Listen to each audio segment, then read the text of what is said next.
Hello friends, welcome to the lecture series of microwave and radar. हम देख रहे हैं हमारा unit 2 that is microwave passive components. अब उस पैसिव कंपोनेंट्स में हम आज के वीडियो में देखेंगे फेराइट कंपोनेंट्स। अब फेराइट कंपोनेंट्स के जो डिफरेंट टाइप्स है जैसे that is isolator, circulator, gyrator, accessories, flanges, rotating coupling, bends and corner, taper and twist, ये सब जो कंपोनेंट्स है हम यहाँ पे देखने वाले जिसमें फेराइट का मटेरियल यूज़ किया रहता है।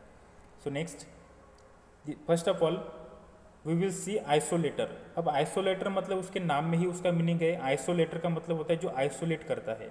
अब ये आइसोलेटर एक ऐसा डिवाइस है जो इनपुट से आउटपुट तक पावर को पास करता है, मतलब ट्रांसमिट करता है, पर अगर आउटपुट से इनपुट तक पावर आ रही है तो उसको ब्लॉक करता है। So this is a one way device. जैसे हमारा डायोड रहता है कि जो इनपुट से आउटपुट तक पावर को ट्रांसमिट करता है पर आउटपुट से इनपुट तक ट्रांसमिट नहीं करता है। अब सपोज ये यहाँ से यहाँ तक पावर ट्रांसमिट करेगा, पर अगर पावर इधर से इधर जाने वाली रही तो वो उसको ट्रांसमिट नहीं करेगा। So this transmission is possible but this transmission is not possible. So ये वन वे डिवाइस है, मतलब एक ही डायरेक्शन से पावर को ट्रांसमिट कर सकता है, दूसरे डायरेक्शन से पावर को ट्रांसमिट नहीं कर सकता है।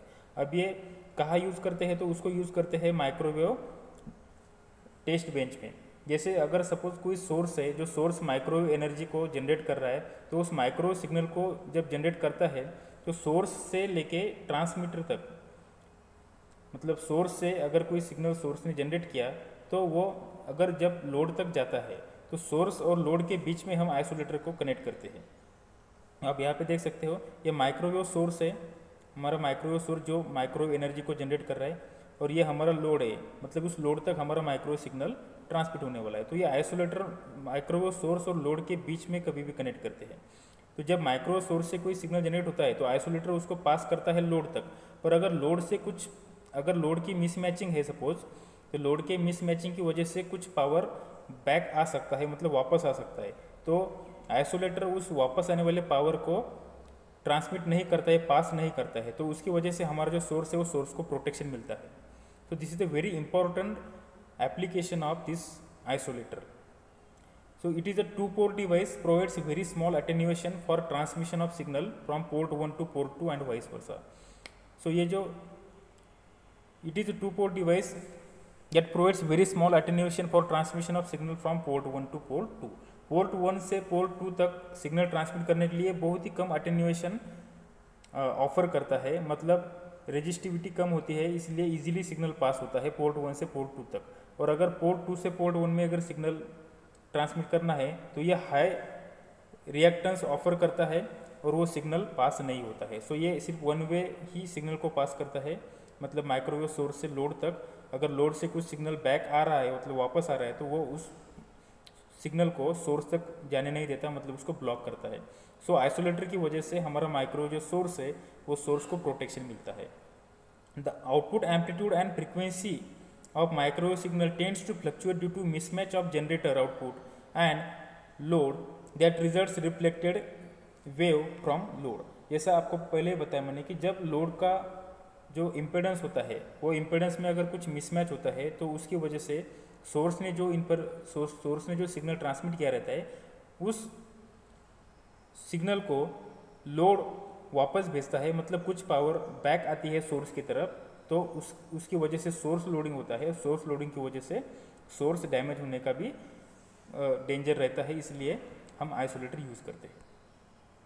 Next, it is a two port device, provides very small attenuation for transmission of signal from port 1 two port 1 vice versa, जैसे मैंने पहले आपको बताया पहले स्लाइड में।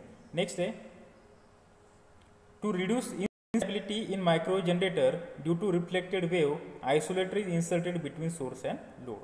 जैसा पहले ही एक्सप्लेन किया कि to reduce the instability in the micro generator, micro generator में जो इंस्टेबिलिटी है उसको रिड्यूस करने के लिए, मतलब वो इंस्टेबिलिटी क्यों होती है, क्योंकि कुछ वेव है रिफ्लेक्ट बैक आती है सोर्स की तरफ, तो उसकी वजह से माइक्रोवेव सोर्स में या जनरेटर में इंस्टेबिलिटी आती है। तो उस इंस्टेबिलिटी को रिड्यूस करने के लिए हम सोर्स और लोड में आइसोलेटर इंसर्ट करते हैं।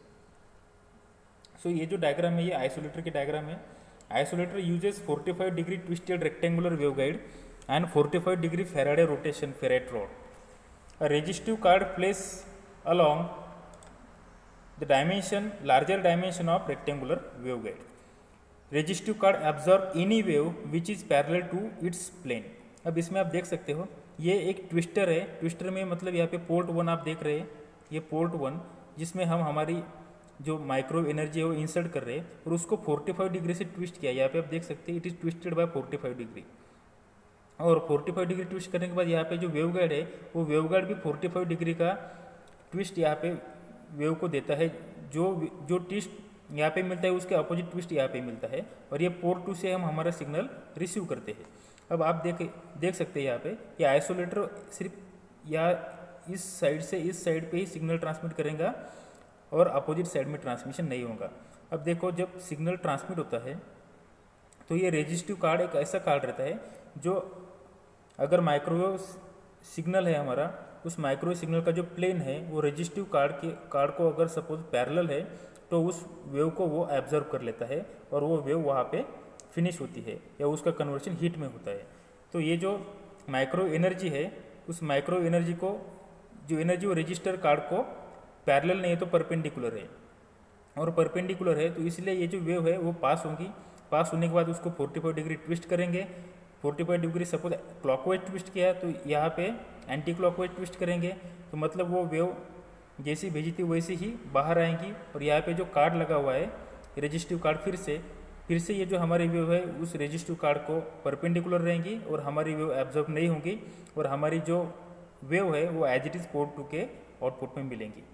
अब सपोज सिग्नल पोर्ट 2 से पोर्ट 1 तक भेजना है तो जो सिग्नल हम पोर्ट 2 से पोर्ट 1 में भेजेंगे तो यहाँ पे जो सिग्नल भेजेंगे वो परपेंडिकुलर रहेगा रेजिस्टिव कार्ड को और परपेंडिकुलर रहने के कारण वो यहाँ पे एब्जॉर्ब नहीं होगा पर उसको 45 डिग्री ट्विस्ट करेंगे।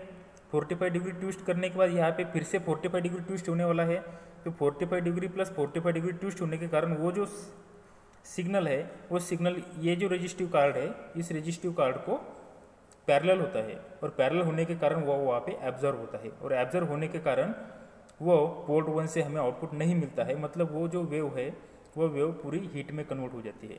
तो इस तरीके से पोर्ट 1 से पोर्ट 2 तक सिग्नल ट्रांसमिट होता है पर पोर्ट 2 से पोर्ट 1 तक वो सिग्नल ट्रांसमिट नहीं होता है, पास नहीं होता है, वो एब्जॉर्ब हो जाता है। So this is the working of this isolator.